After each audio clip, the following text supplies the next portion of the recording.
Welcome to the deep dive. Today we're tackling something lots of you managing multiple businesses think about. Can a trust actually hold your whole business group, like an ultimate holding company? Exactly. We've got some great material on how structuring things the right way, with multi-entity holdings can give you some serious advantages. And we're going to break it down. The idea is maybe you can get better safety, organization, future-proofing Hmm. without needing a law degree to figure it all out. That's the goal. We want to explore how basically placing your whole group of businesses under one single trust might offer better protection, maybe tax advantages, and make succession easier. Cut through the jargon. Right. So the core idea, one trust over everything. Enhanced protection, tax benefits, simpler handovers later on. Okay, let's dig in. What does it actually look like? What does it mean for a trust to own a bunch of businesses? Well, think of the trust as maybe the main safe box. It's the legal setup holding assets for beneficiaries, the people who benefit. Okay, the safe box. I like that. And often, inside this setup, you'll create a holding company. Now, this company's job isn't like baking bread or serving coffee. Its main job is to own and control the other companies. The operating ones. Exactly. Your subsidiaries.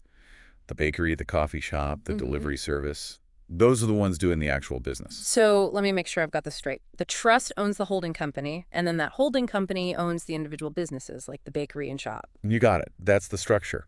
The trust is at the top, owning the holding company, which in turn owns the operating companies. Like a hierarchy. And why set it up like that? What are the real pluses? The benefits. Well, they usually hit on the big worries business owners have. First off, asset protection. Big one. How so? Because you've created separation. The trust and the holding company act as buffers. So if one business, say the delivery service, gets sued, Yeah. this structure helps shield the assets of the other businesses, like the bakery, from being dragged into that specific lawsuit. It contains the risk. Okay, that sounds like a really significant layer of security. What about taxes? That always gets people listening. Always. Now, you absolutely need specific advice here from a tax pro, let's be clear.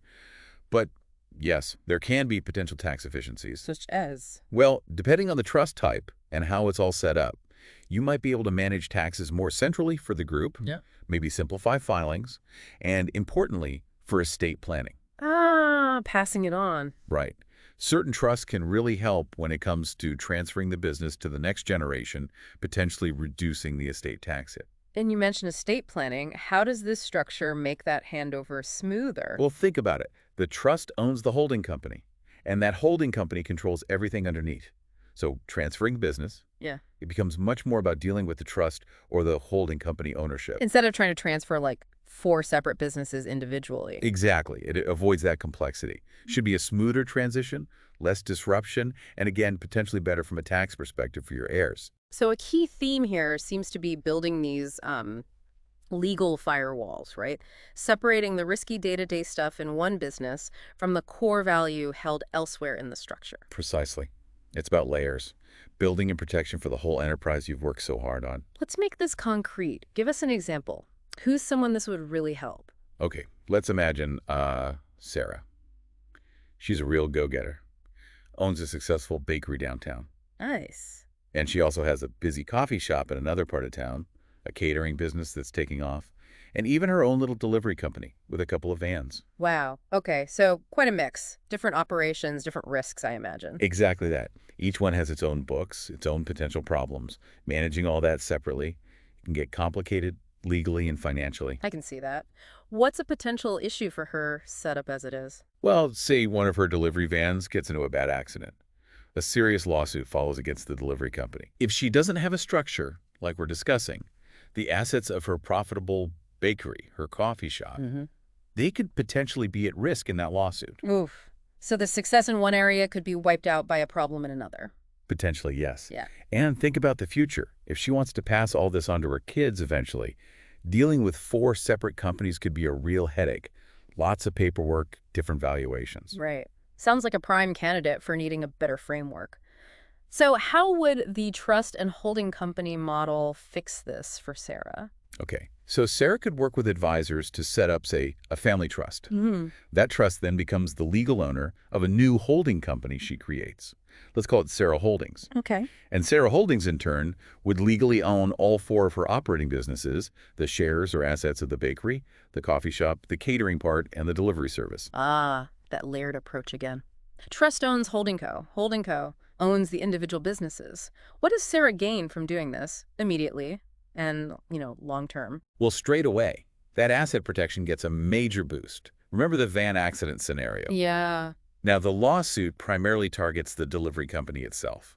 Because the bakery and coffee shop are owned separately by Sarah Holdings, which is owned by the trust, their assets are much, much better protected from that specific legal storm. It creates a boundary. That sounds like huge peace of mind, just knowing that one problem won't necessarily sink the whole ship. Absolutely. Yeah. And looking longer term at her retirement or succession planning, Yeah, the handover. it's so much simpler. Instead of juggling the transfer of 4 different companies, the planning focuses on the trust itself, or the ownership of Sarah Holdings. It's streamlined. Makes sense. One transfer point, essentially. Right, and likely more tax efficient when the time comes. Plus, managing the finances and taxes across the group might become easier under that holding company umbrella. Okay, that example really clarifies things. It shows the immediate protection and how it smooths out the future path. So if someone listening is thinking, okay, this resonates, maybe I need this, what are the first, practical things they should do? Good question. It's definitely not something you just, jump into. Yeah. But there are logical first steps. Let's walk through them. What's step one? First up, you need a really clear picture of what you actually own. Make a detailed list. All your businesses, yes, but also significant assets tied to them. Like buildings, equipment. Exactly. Real estate, major equipment, maybe important trademarks or patents, Yeah. anything valuable that needs protecting and needs to be part of this structure. Get it all down on paper. So inventory first. Know what you're working with. Makes sense. What's next? Step 2, and honestly, this is probably the most critical, talk to a pro.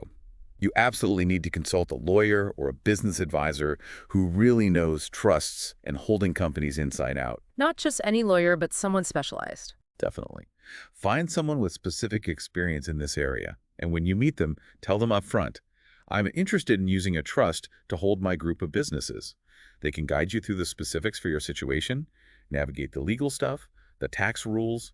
It's essential. Couldn't agree more. Getting the right advice early is key. Mm. Okay, so you've listed assets, you're talking to an expert. What's step 3? Step 3 is figuring out the right type of trust. We mentioned family trusts, but there are others like grantor trusts, maybe irrevocable trusts. Each has different rules and implications. For things like taxes, control, inheritance. Precisely. How much control do you want to keep? What are your main goals? Asset protection, tax minimization, smooth inheritance.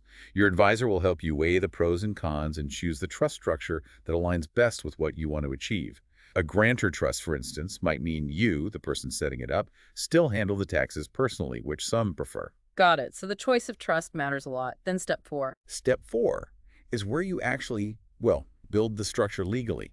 This means formally setting up that holding company we talked about. The umbrella company. Right. Filing the paperwork, establishing it as a legal entity, and then critically legally transferring the ownership of your existing businesses to that new holding company. This means handling shares, assets. Yeah. It's a formal process. Needs to be done correctly with professional help. Seems like a lot of legal steps there. And once that's all done, structure's up, papers signed. Is that it? Almost, but not quite. Step 5 is super important for the long run. Keep it updated. Ah, maintenance. Exactly. Businesses change, right? You might buy a new one, sell one off, your goals might shift, your family situation might change. You need to revisit the structure periodically. How often? A good rule of thumb is an annual check-in with your legal and financial advisors. Just review everything, make sure the trust and holding company setup still fits, still works, still protects you the way it's supposed to. Okay, so definitely not a set it and forget it kind of thing. Needs regular attention. Good point. Now, beyond those main steps, any other tips or things people should really bear in mind? Yeah, a couple extra thoughts. One useful strategy is something called ring fencing. Ring fencing. Sounds protective. It is. The idea is to strategically place your most valuable, maybe less risky assets like the building your main operation is in, or key patents directly within the holding company itself. Instead of in the operating company. Right. Keep them separate from the day-to-day operational risks of the individual businesses. It adds another layer of insulation for those really core assets. Smart. Keep the crown jewels extra safe. What else? Well, just to hammer it home, choosing the right type of trust is crucial for specific needs. Some offer more privacy, others are better geared towards tax efficiency or specific inheritance goals. Again, comes back to that expert advice, matching the tool to your specific job. And taxes. We mentioned potential benefits, but I assume there are complexities too. Oh, absolutely. This is non-negotiable. Get advice from a tax expert before you finalize anything. Setting up trusts and holding companies has significant tax implications, both when you create it and ongoing. You want to maximize benefits and, crucially, avoid any nasty surprises or penalties. Tax advice first. Definitely sounds like a recurring theme. Get the right professional advice at each stage.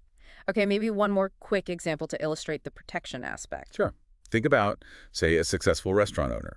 Things are going well, so they decide to launch a food truck as an extension. Okay, common scenario. Yeah. Now, that food truck, driving around different locations, maybe caters events, it inherently carries different, possibly higher risks than the fixed restaurant. Slips and falls, traffic accidents, whatever. More variables. So if they use this structure, trust owns holding company. Holding company owns both the restaurant and the food truck separately. What happens if the food truck gets hit with a big lawsuit? The restaurant's assets should be shielded. Exactly. The lawsuit targets the food truck entity. The restaurant, being a separate entity under the holding company, is much better protected because of that legal separation. It demonstrates that limited liability within the group really clearly. That really drives home the value. Okay, so as we start to wrap up this deep dive, let's boil down the key takeaways. Let's do it. So number one, yes, a trust can effectively own your entire business group, typically using a holding company structure underneath it. Okay. Number two, doing this can offer really significant advantages. We're talking better asset protection, potential tax benefits, and a much cleaner process for estate planning and business succession. So protection, taxes, future planning. Got it. Number three, it forces a certain level of organization and provides security. It future-proofs things a bit better. And number four. And number four, arguably the most important practical point, you absolutely need professional guidance. Choosing the right trust, setting up the holding company, transferring assets, keeping it maintained, it all requires experienced legal and financial advisors. Don't DIY this. Excellent summary. So for everyone listening right now, maybe take a second to think about your own setup. Does your current structure really protect everything you've built? Does it feel organized? Yeah. What are your biggest worries? Is it lawsuits, taxes, how you'll eventually pass the business on? Think about whether this kind of structure we've discussed might actually address some of those concerns. And if you're sitting there thinking, maybe my setup isn't quite right, or this sounds like something I need, what's the immediate next step? Don't just keep thinking about it. The concrete next step is to reach out. Schedule that meeting with a business advisor or a lawyer who specializes in this area. Explore the possibilities. It could genuinely be a game changer for your business's future. Really good advice. It's about taking that proactive step. Thanks for breaking all that down today. My pleasure. Remember, everyone, building a strong foundation, a solid structure for your business, it's not just paperwork. It's an investment in its resilience and your own peace of mind. We'll catch you on the next deep dive.